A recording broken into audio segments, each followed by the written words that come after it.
Haleluya, haleluya. Shinyanga kwaya sio kwaya ndogo sana kama unavyofikiria.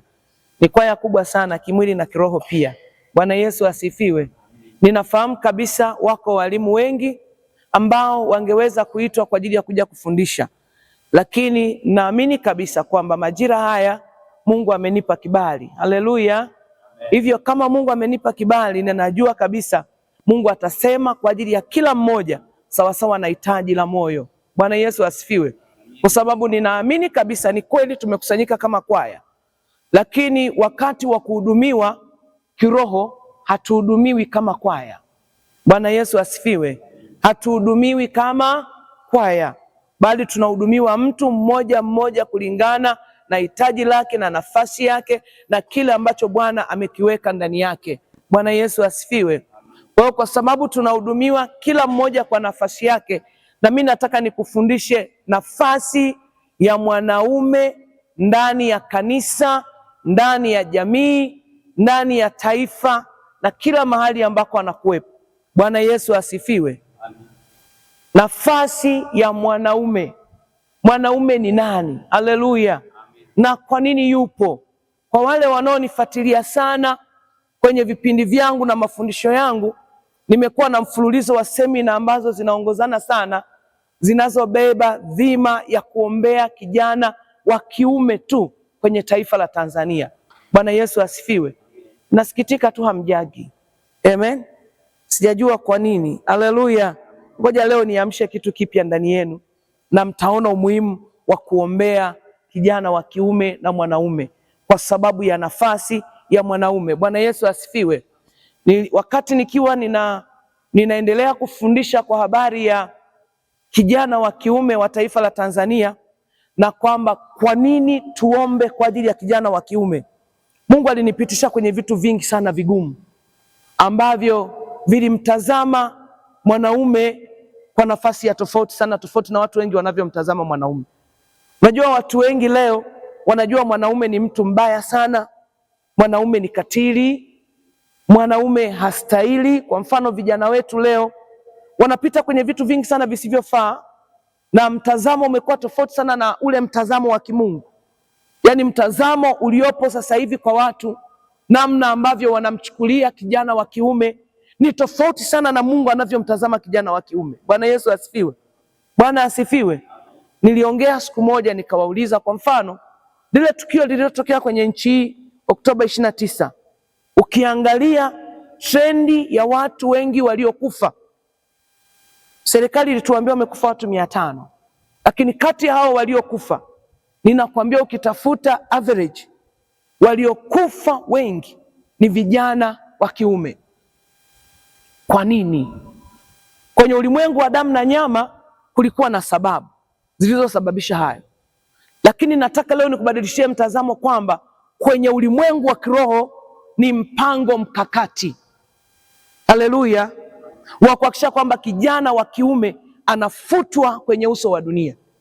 Ndio mpango uliopo. Na ndio maana cheki panapokuwepo na matukio mengi ya vifo vya ghafla, wanaokufa wengi ni vijana wa kiume. Lakini kwa nini leo tuna idadi kubwa sana ya mashoga mpaka makanisani wapo? Unafikiri ni kwa nini?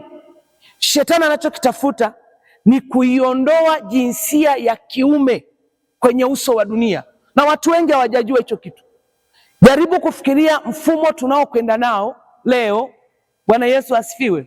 Mfumo tunaotembea nao leo, miaka 30 ijayo tutakuwa na hali gani? Kristo apewe sifa. Amen. Kama Mungu hataingilia kati, tutakuwa na hali gani? Tutakuwa na hali gani kwa habari ya mwanaume?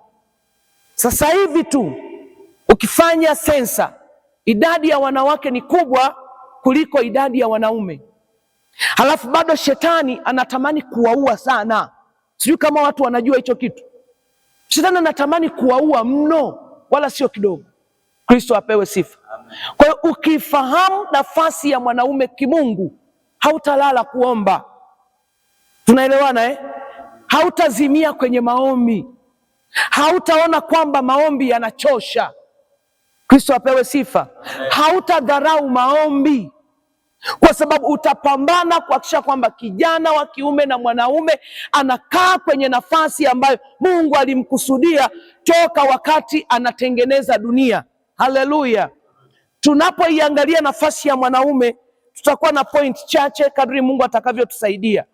Na point yetu ya kwanza ambayo nataka nikutazamishe, na kinachonisikitisha sasa, mimi nafundisha, wote tumekuja bila Biblia, na wakati tulisema tunakuja kwenye semina, si ndio za simu za simu.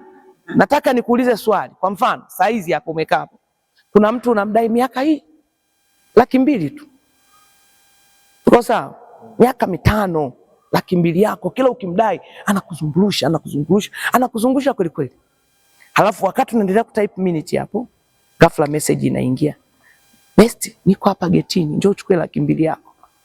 Swali langu kwako, utakaa kwenye mafundisho, utaenda kwenye 200,000? Mjibu sasa. Tunaongea tu hapa. Utakaa kwenye mafundisho ama utaenda kwenye 200,000? Unaona namna ambavyo ina hatari kutumia Biblia ya simu kuandika notes za mafundisho kwenye simu. Ni hatari sana. Inaweza ikakutoa dakika tu, au saizi wakati unaendelea kuandika hapo, ghafla unatumiwa message ya msiba. Moyo utatulia? Moyo utatulia? Ni hatari mno kutumia simu wakati wa mafundisho ya kiroho, na shetani anajua, na ndio maana ameleta hivyo vitu. Kristo apewe sifa. Haleluya, haleluya. Bwana asifiwe. Unaposikia kuna semina, beba Biblia, beba na kadaftari kadogo tu kama 200, njoo uandike, kesho vitakusaidia. Kristo apewe sifa. Moja ya changamoto kubwa ambayo tunakutana nayo kanisa la leo, usasa umezidi sana. Kristo apewe sifa. Amen. Tumesahau maisha yetu ya kiroho. Amen. Lakini ninakwambia hivi, maisha ya kimwili yana miaka 70 tu. Si ndivyo Biblia inavyosema? Na kama tukiwa na nguvu yataongezeka kidogo, yafike mingapi? 80 bwana. Hamsomi hata maandiko. 75 imeandikwa wapi? Kristo apewe sifa. Tutafutie huo mstari ulioandikwa 75. Haleluya. Bora yani bora tuendelee kushirikiana hivyo hivyo, ili mkikosea tuwe tunarekebishana. Hii yote inaonyesha kwa kiasi gani Biblia haina nafasi kwenye mioyo ya watu. Tunaelewana Pius? Ukweli ni huo. Yaani Biblia haina nafasi. Ndio maana ni rahisi tu umejibu tu 75 ukiwa una uhakika na unachokisema. Hayo ni maneno ya barabarani. Lakini kwenye maandiko Mhubiri, miaka ni 70, tukiwa na nguvu ni mingapi? 80. Na Biblia inasema na zaidi ya hayo, kwa sababu ya kiburi na dhambi ilivyotawala duniani, miaka na yenyewe imefanya nini? Imefupishwa. Ndio maana leo miaka 40 mtu anakula. Miaka 30 rahisi tu. Bwana Yesu asifiwe. Haleluya, haleluya. Lakini maisha yako ya kiroho ni milele na milele na milele, hayana mwisho. Bwana Yesu asifiwe. Sasa shetani ametugeuzia mifumo, tukathamini sana maisha ya mwili, tukashindwa kuthamini maisha ya roho. Bwana Yesu asifiwe. Mwili umekuwa na nafasi kubwa kwenye maisha ya watu kuliko maisha ya kiroho. Yaani natamani utambue ya kwamba wewe hivyo ulivyo ni mwili, na wakati huo huo wewe ni roho. Roho ina maisha na mwili una maisha. Mwili una maisha wakati unaishi hapa duniani. Maisha ya roho ni ya kesho. Yaani leo mwili unajidai namna hii kwa sababu mimi roho yangu bado iko huku ndani. Kristo apewe sifa. Lakini saa roho ikiamua kufanya shop, huu mwili makidai yote yanafanya nini? Bwana Yesu asifiwe.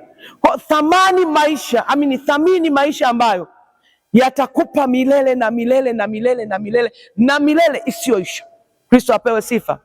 Unaposikia kuna mafundisho, jaribu kufikiri kwamba na sisi tungekuja hapa kuhubiri, hatuna Biblia, hatuna hata notebook. Sio rahisi sana kusevu mambo yote kichwani. Sio rahisi. Bwana Yesu asifiwe. Sio rahisi, huwezi kuyasevu yote kichwani. Huwezi hata ungefanyaje. Lakini ukiandika, na waliofanikiwa wengi walitunza mambo kwenye nini? Lakini sisi Watanzania nakwambia kuandika na kusoma ni kesi ngumu sana. Bwana asifiwe. Tunapoenda kujifunza kwa habari ya nafasi ya mwanaume, natamani ufahamu ya kwamba mwanaume ana sura ya Mungu na ameumbwa kwa mfano na kwa sura ya Mungu. Kwa hiyo amebeba thamani ya kiungu. Kristo apewe sifa. Namna ambavyo mwanaume ameumbwa kwa mfano na kwa sura ya Mungu. Kwa hiyo amebeba thamani ya kimungu ndani yake. Haleluya. Ninyi mpo kwenye kwaya ya Shinyanga Kwaya na ndani yake kuna wanawake, lakini thamani yako wewe haiwezi kulingana na ya mwanamke. Kwa nini? Kwanza, alitangulia kuumbwa kwenye ulimwengu wa damu na nyama. Kwenye ulimwengu wa kiroho tunafahamu kabisa kwamba mwanaume na mwanamke wote waliumbwa kwa pamoja. Ukisoma kwenye ile Mwanzo sura ile ya kwanza, haleluya, Mwanzo sura ile ya kwanza na ule mstari wa 26, Biblia inasema hivi: Mungu akasema, na tumfanye mtu kwa mfano wetu, kwa sura yetu, wakatawale samaki wa baharini na ndege wa angani na wanyama wa nchi yote pia, na kila chenye kutambaa kitambaacho juu ya nchi. Mungu akaumba mtu kwa mfano wake, kwa mfano wa Mungu alimuumba mwanamume na mwanamke aliwaumba. Bwana Yesu asifiwe. Haleluya, haleluya. Anaposema kwa mfano, lazima uwe na maswali. Hivi mfano wa Mungu kwa mwanadamu ni upi? Haleluya, Bwana asifiwe. Ukienda kwenye Injili ya Yohana Mtakatifu sura ya 4 ule mstari wa 24, Biblia inasema hivi: Mungu ni roho, si ndio Halafu hapa anasema na tumfanye mtu kwa mfano wetu. Kuna kitu kule kwenye chuvio vya Biblia kinaitwaga omnipresence. Omnipresence ni moja ya sifa ya Mungu, kwamba yuko mahali pote kwa wakati mmoja. Kwa hiyo kinachoweza kuwepo mahali pote kwa wakati mmoja hakiwezi kuwa na mwili unaoonekana. Kristo apewe sifa. Amen. Haiwezekani awepo Shinyanga wakati huo walioko Mwanza na wenyewe waseme yuko hapa. Lazima ujue kabisa kwamba hichi ni kitu ambacho kiko kwa namna ya kiroho. Kwa hiyo sifa mojawapo ya Mungu ni omnipresence, kwamba yuko mahali pote kwa wakati mmoja. Bwana Yesu asifiwe. Na ndio maana anasema na tumfanye mtu kwa sura yetu na kwa mfano wetu. Uwe na uhakika kilichokuwa kinaumbwa hapa sio mwili wa damu na nyama unaoonekana. Amen. Ni kile kisichoonekana. Na ndio pale mimi nawaambiaga hivi, yaani ukisikia nasema mimi naitwa Happy. Happy sio hili bode. Tuko sawa? Yaani huu mwili huu sio Happy, ila huu ni mwili wa Happy. Kristo apewe sifa.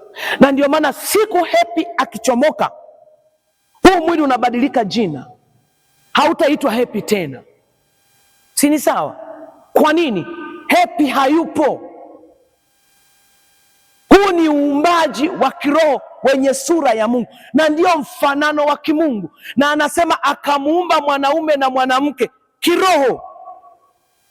Yaani ukitembea namna hii wakisema Piusi, hawakuiti huo mwili, wanaita kilichoko ndani yako. Kwa siku kilichoko ndani yako kikichomoka namna hii, huu mwili hauwezi kufanya chochote. Na ndio maana ukienda kwenye sura ya 2 mstari wa 7, Biblia inasema Bwana Mungu akamfanya mtu kwa mavumbi ya ardhi, akampulizia puani pumzi ya uhai, halafu mtu akawa nafsi hai. Kristo apewe sifa. Na aliyeanza kuumbwa katika ulimwengu wa damu na nyama anaitwa Adam. Haleluya. Adam alipewa jinsia ya kiume, ndiye aliyeumbwa kwanza kimwili kwa udongo. Kristo apewe sifa. Alikaa miaka mingapi? Sijaisoma sana nikajua, lakini alikaa kwa muda. Baadaye Mungu anasema si vyema mtu huyu awe peke yake, nitamfanyia msaidizi wa kufanana naye. Akaleta tembo, akaleta twiga, akaleta nyau, akaleta mbwa. Si wasomaji wa Biblia mnafahamu? Akafanya wanyama wote, afu akiwaleta kwa Adamu. Adamu anasema huyu sio msaidizi, huyu ni mbwa, huyu ni kenge, huyu ni chura, huyu ni nyoka, hawezi kwa wale wanyama wote Adamu ndiye aliyewapa majina. Bwana asifiwe. Nafasi ya mwanaume. Ngoja tusome Mwanzo sura ya 2. Kristo apewe sifa. Kuanzia mstari wa 18. Biblia inasema hivi: Bwana Mungu akasema, si vema mtu huyu awe peke yake, nitamfanyia msaidizi wa kufanana naye. Natamani uijue nafasi yako. Siongei, yani ninachokitafuta uijue thamani yako na nafasi yako. Wewe ni nani? Una thamani kiasi gani mbele za Mungu, lakini chini ya jua una thamani kiasi gani? Biblia inasema Bwana Mungu akasema, si vema mtu huyu awe peke yake, nitamfanyia msaidizi wa kufanana naye. Bwana Mungu akafanyiza kutoka katika ardhi kila mnyama wa msituni na kila ndege wa angani, akamletea Adamu ili aone atawahitaji.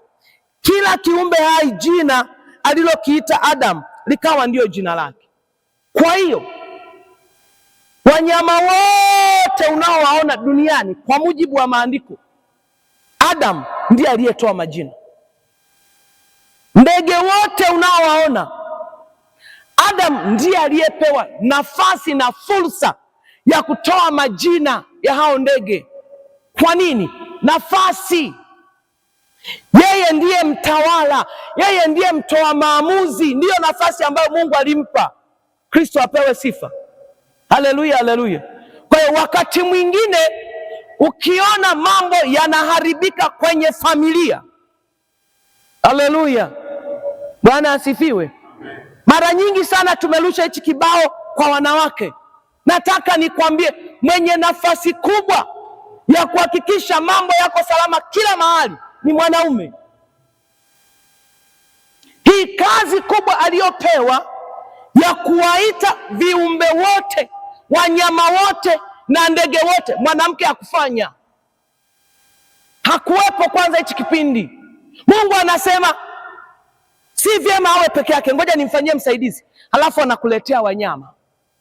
Adamu anasema huyu sio msaidizi, huyu ni twiga, huyu ni simba, huyu ni ndege, ataitwa yange yange, huyu ataitwa hivi. Majina yote Adamu akatoa. Kwa nini? Nafasi. Bwana asifiwe. Haleluya. Biblia inasema jina alilokiita Adamu likawa ndio jina lake. Adamu akawapa majina yao kila mnyama wa kufugwa na ndege wa angani na kila mnyama wa mwituni, lakini hakuonekana wa kumsaidia. Bwana Yesu asifiwe. Mungu anaumba rohoni, anamaliza kuumba rohoni, anafinyanga udongo, anachukua anamweka ndani ya udongo. Bwana asifiwe. Ile roho aliyeiumba anaitumbukiza ndani ya udongo, anasimama Adamu, anakaa miaka kadhaa. Mungu anasema si vyema awe peke yake. Matokeo yake Mungu analeta wanyama. Kabla ya Eva hajaja duniani, Adamu anaita majina yote yote yote yote yote yote. Sikiliza nikwambie, ukitaka mambo mazuri yatokee mahali kokote uliko, tumia mamlaka yako.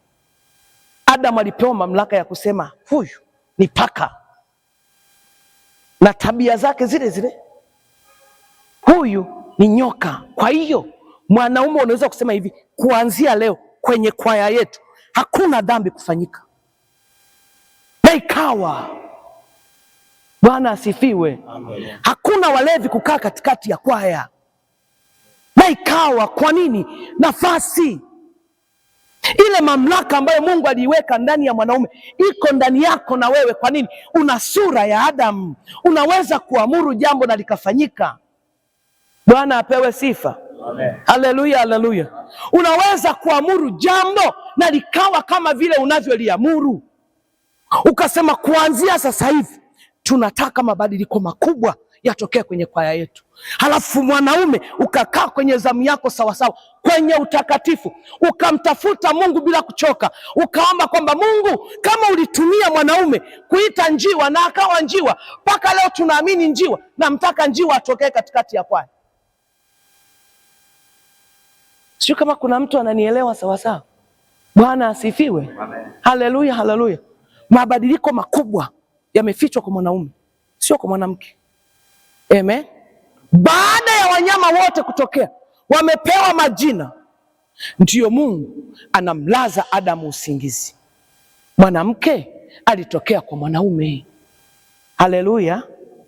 Mwanamke alitokea kwa mwanaume. Ndio maana mimi nawaambiaga wanaume hivi, hata kama umeoa mwanamke anakuzidi umri miaka 10, wewe ni mkubwa tu. Maadamu kakubali kuolewa na wewe, anataka hataki, kimwili yuko chini yako. Unaelewana? Unaelewana? Amen. Sasa siku hizi watoto wetu wanakimbilia mishangazi. Wakikimbilia mishangazi, wao ndo wanakuwa watumwa wa mishangazi, wakati maandiko hayako hivyo. Haleluya. Maandiko hayako hivyo. Kama mshangazi amekubali kukaa chini yako, yani amesema sawa mwanangu, njoo ni uwe mke. Unajua kuna vitu vingine ni aibu. Bwana asifiwe. Haleluya. Sawa, wewe una miaka 30, mimi na miaka 50, njoo tuishi pamoja. Kakubali, lazima awe chini yako. Kwa nini? Wewe ndio una mamlaka, alitokea kwenye ubavu wako. Sasa leo mnaendeshwa tu. Kwani uongo? Yaani watoto wa kiume wamekuwa wajinga kwa kiwango kikubwa sana. Kwa nini? Nafasi imepotea. Bwana Yesu asifiwe. Ukipoteza nafasi, utakaa kwenye nafasi ambayo sio yako, utafanya yasiyokupasa kuyafanya. Mwanamke aliumbwa miaka kadhaa baada ya mwanaume kuumbwa, ndio mwanamke anatokea, na alipewa na kazi yako, utakuwa msaidizi, utakuwa chini yake na hivi na hivi. Lakini leo wababa wengi, wakaka wengi wamekuwa watumwa wa wanawake. Hii imetokea wapi? Bwana asifiwe. Mmepoteza nafasi. Mmepoteza nafasi. Umepoteza kile ambacho Mungu alikikusudia. Ndio dunia tulionayo leo. Wanaume wengi wametolewa kwenye nafasi. Tunaelewana? Wametoka kwenye nafasi zao. Bwana Yesu asifiwe. Mamlaka ya kimaamuzi iko kwako. Ndio nafasi ambayo Mungu alikupa. Mwanamke anakuja kuchomoka, mwanaume alishakaa huku miaka kadhaa ya kutosha, ndio mwanamke anatokea. Haleluya. Kwa hiyo Mungu anasema si vema mtu namfanyia msaidizi. Uliyepewa ni msaidizi, sio mtawala kwako. Beijing imetuharibia mambo mengi sana, lakini sisi wa kanisani bado tunayo mamlaka ya kukaa kwenye nafasi na zamu zetu. Kristo apewe sifa. Kwa hiyo fahamu ya kwamba mwanaume ana sura ya Mungu ya kimamlaka. Tunaona hapa wakati wa kutengeneza majina ya ndege, Mungu anafyatua ndege, halafu anamshirikisha Adam kazi ya uumbaji. Sio, tunaelewana eh? Anamshirikisha Adam kazi ya uumbaji, kwamba utawaita wewe majina, utawaita wewe majina na utamwe. Kwa hiyo Mungu anaiweka hiyo mamlaka ya kuumba ndani ya mwanaume, sio ndani ya mwanamke. Haleluya. Na ndio maana mwanamke afanya pambanavyo, hawezi kuumba mtoto peke yake. Never at all. Hakuna mtoto atatokea duniani mwanamke akiwa peke yake. Kwa nini? Ushirikishwaji wa uumbaji uko kwa mwanaume.